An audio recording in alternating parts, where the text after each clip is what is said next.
it caused a 2-week delay in the closing, and almost the deal didn't go through because of it, because she was nowhere to be found. All the contents inside the house that have no sentimental value to the family, because the family will obviously take what they want, that they have sentimental value to them. Everything else they're just kind of selling, and they call it an estate sale. And then you can look in there and see if there's any like bare copper wires, and that'll be your equipment ground. And if you don't see any, you do not have an equipment ground. We see fire damaged houses too, right? So what kind of work is expected usually? What kind of suggestions you would give to new investors? Hello, namaste. Thank you for tuning into Quantum Investing channel. This is your host, Sarat Chalamcherla. Today, we are going to talk to a guest. Before I introduce to him, I would ask you to like my video, share, and also subscribe to my channel. This is really important for this YouTube algorithm to move my videos up. The guest we have today he is Arizona native. For the last 20 years, he has been doing electrical contracting work, both for fixer-uppers and also new build houses. Now he's doing a lot of wholesaling and fix and flips. He is none other than Tev Castro. Hello, Tev. How are you doing? Hi, Sarath. I'm doing well, thank you. Thank you for being on the show. You're very welcome. All right. So for our guests, could you please tell us yourself, what you do and what you have been doing and what's new? Sure. I was born and raised in Arizona, in the Phoenix area, and I grew up here and mainly lived in the East Valley. However, for the last 6 months, I moved to the West Side, and I must admit it's growing on me. That's great. I see there's a lot of growth on the West Side, right? Like now, like Yeah, last couple of years. I didn't believe so when I was younger. I was actually scared of the West Side. It was older and uglier and dirtier, and never had any reason to go there. However, life happens and put me out here, and everything happens for a reason, I believe. So it got me to really understand the people and get to know the people out here, and the properties and the areas, and it's really cool. That's great. There is a beauty. There's a different certain type of beauty out in the West Side. That's great. Digging. So I want to start with you have done wholesaling, right? Yes, I have done wholesaling. That's usually the easiest type of real estate to get into at first, because it has a low cost of entry, and so most beginning real estate investors start off wholesaling, and so did I. Do you need a lot of money for that? No, I got my first wholesale deal for a total of $60 with marketing, opening up escrow with the title company, and sending out mailers, and I bought a dozen roses to my seller when she went to the hospital. All that's included in the $60. She's not going nowhere. You get the yeah. It caused a 2-week delay in the closing, and almost the deal didn't go through because of it, because she was nowhere to be found. Kind of fell off the planet, so to speak. However, once I found out through a relative what was going on, boom, I sent flowers to the hospital, and that probably helped. That's good, I guess. That's good. Caring is good. Caring is good, yeah. And it just popped in my mind. That's what I should do, and so I did it. And I had the money, so I did it. I was really tight with money at the time. Okay. So how did you get this deal? How did you find it? Okay, so I like to think outside the box and get creative, and everybody else does it, a certain way. However, I thought, you know what? I'm looking for somebody. I'm looking for a family that's their parents have died, and now everybody's all the sons and daughters are coming in to the valley from all over the country, and they want to just sell everything inside the house, and then maybe there's a house for sale also. So I went to Craigslist, and I went to garage sales, and then you get hundreds and hundreds of garage sales every weekend here in the valley. So I wanted to kind of narrow it down to what I was looking for. So I in the search box within the garage sales tab, I typed in estate sale. And what that usually means here in Arizona is that somebody has died, unfortunately, and an estate sale is when you pretty much just sell all the contents inside the house that have no sentimental value to the family, because the family will obviously take what they want, that they have sentimental value to them. Everything else they're just kind of selling, and they call that an estate sale. So on Craigslist, they'll give you the address where the estate sale is on Saturday or Sunday. So I would every week on Friday, I would write down 20 addresses, and then I would go to the grocery store and buy a booklet of 20 stamps, and I would mail them a mailer saying, hey, I'm a real estate investor. I deal with probates. I work with professionals, and we have a team looking to buy a house. If you have anything available, please give me a call. And sure enough, one day I was taking a nap and I woke up and I had a voicemail on my phone. All right. When I listened to it, I heard those sweet golden words: "Is I got your letter, and I want you to come out and give me a price on my house." I was like, "Sweet!" It was my first appointment. That's nice. So how long did you try that? I did 20 mailers a week for Right. about 4 to 5 weeks, somewhere between 4 and 6 weeks, until I got that phone call. So you were looking only for that Craigslist, only that for sale by owner, or no, garage sales, you said, right? So only Estate those sales, you're yeah. I only had 20 stamps. estate It's all sales. I could afford a week. All right. It's like $11 for a stack of 20 stamps, and then I printed the envelopes on my printer. I printed out 20 flyers. They all say the same thing. I would sign it and fold them, lick it, put a stamp on it, and mail 20 a week, every week. That's great. And I So got 5 weeks. Yeah. that's good. So what are the challenges or surprises you saw, which you did not expect doing that, The, throughout the deal? yeah, the challenge for me was to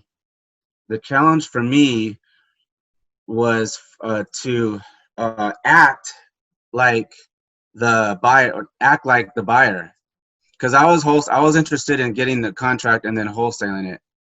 So I had to represent myself, like when I would park my car before I would go into see seller. I would imagine like I'm an actor, and I am the buyer, and I have the money, and so I could represent myself that way as I'm talking to her. So the words that I use, she's assuming I'm the buyer, and I say, my team. I would say, we're gonna have to transfer funds from this account to that account, and we don't know if we're gonna fix and flip it, or if we're gonna rent it or keep it as a buy and hold.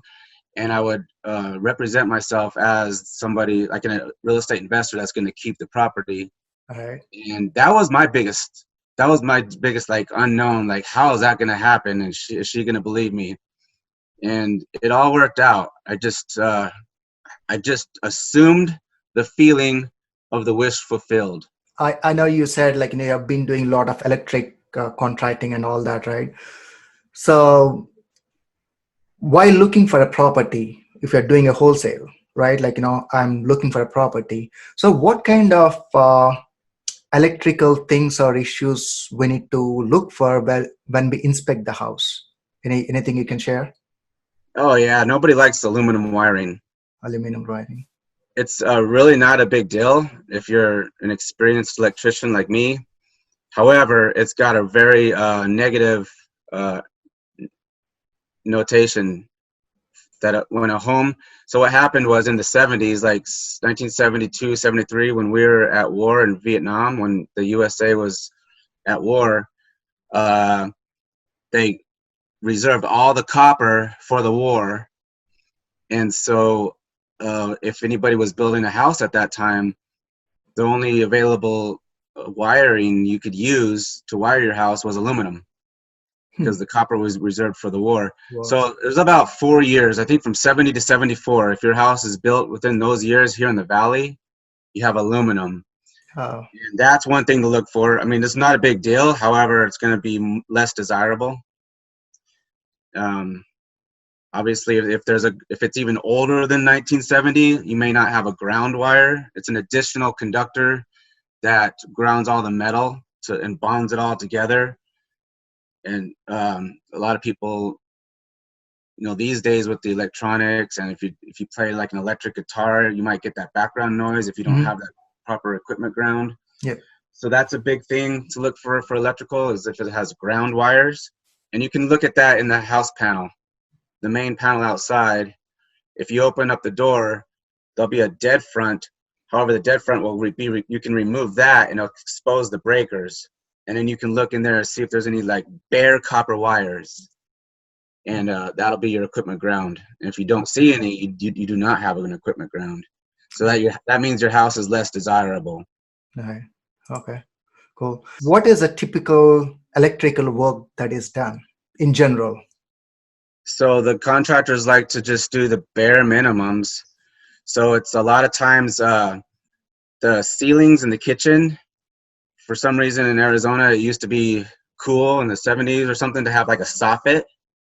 Okay. And then maybe it would go up in the center. And nowadays what they do is they want to remove that soffit and raise that ceiling up. Well, all the electrical wires were running through the soffit, and so now they have to be rerouted and a lot of times cut and extended because they're not long enough to go up to the taller ceiling and over. So that's a big one. Maybe adding a high outlet in the living room for a raised TV. That's another one. We see fire damaged houses too, right?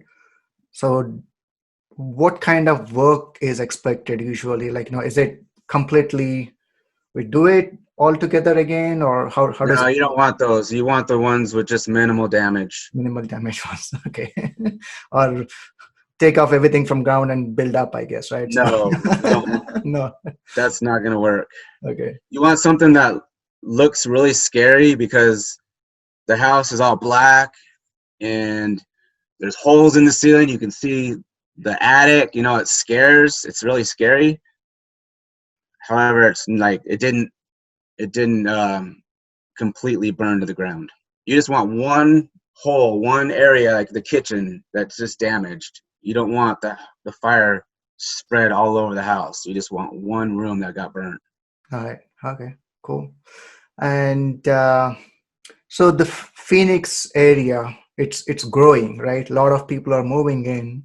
I think 3-4 years, I guess Maricopa County is #1 in the country. And last year, I saw some numbers. Scottsdale is #1 city, and both employment-wise and also people moving in. There was 108% increase in population in Scottsdale. So what kind of developments are you seeing on the west side? I see it's close. Is it because closer to California, or why west side now? Yeah. Can you share?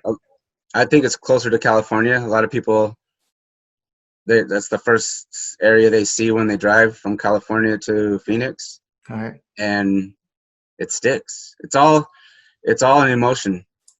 There's really no rhyme or reason except for just your experience, your life experience, your specific incident. When you saw Arizona, that's the first town you see is the west side. Sure. And there's all new houses, new developments going up. Yep. What more could you ask for?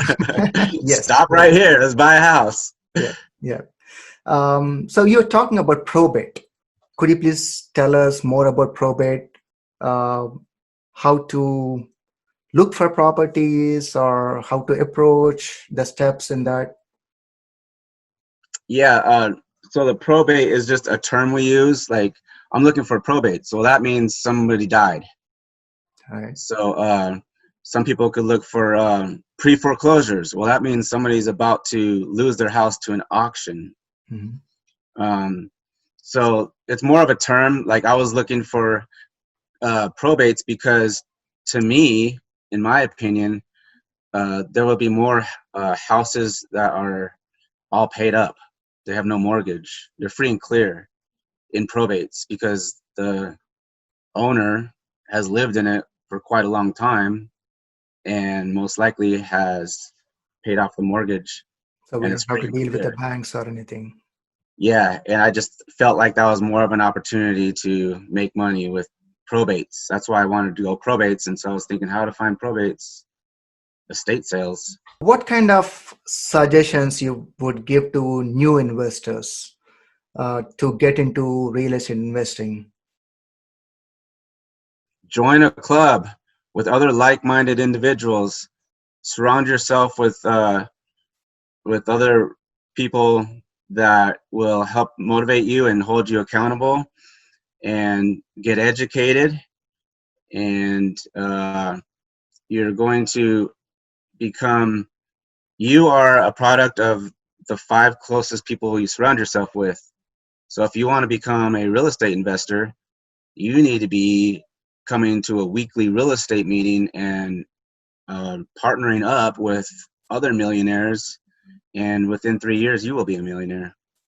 That's very true. Yeah, I totally agree. Thank you, Tev.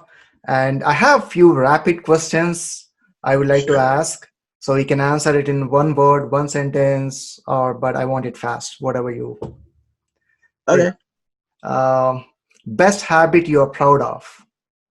Driving. I can drive with my knee. Nice. So best app or tool you use. Shazam. I love music, and I love to be able to find out who the artist is and the song name by just listening to the music. That's cool. So best book, blog, or podcast you ever. Neville Goddard's The Power of Awareness. I'm about to read it for the 7th time. Nice, nice. So who is the author? Could you please tell more about the book? Neville, Neville, Neville Never. Goddard. Power of Awareness. Power. It's a short read. It's just a quick read. That's Very nice. good. Nice. So first thing you do every day in the morning after you wake up. I meditate. Nice, nice. Good to hear. Uh, do you have a 5-year plan, 10-year plan, or something you want to share? Yes, I will create an affordable off-grid community that regularly promotes self-development and self-sufficiency. Nice, nice. So what do you do in the off time? A recreation or a hobby or something? I like to play golf. Nice. So there are lots of golf courses in the valley, right? I grew up playing golf. Best quote you think you could think of right now? It's got to be Dr. Wayne Dyer's, change the way you look at things, and the things you look at will change. Nice. It's all your mindset, right? It's down to the quantum physics. They've observed that things change the way, depending on who the observer is. So change the way you look at things, and the things you look at will change. Yeah, so true. So what do you get inspired by every day? I get inspired by seeing things that other people do not see, and I love it when I can raise the vibration of other people. Nice, nice. Life is, fill it up. Life happens to you in your younger years, and then when your brain matures, then you realize that you are responsible for the results in your life. Nice, nice. Thank you so much, Tev. It was really great pleasure meeting you here. Thank you for coming on the show. Thank you, Saratha. It's been a pleasure. Thank you.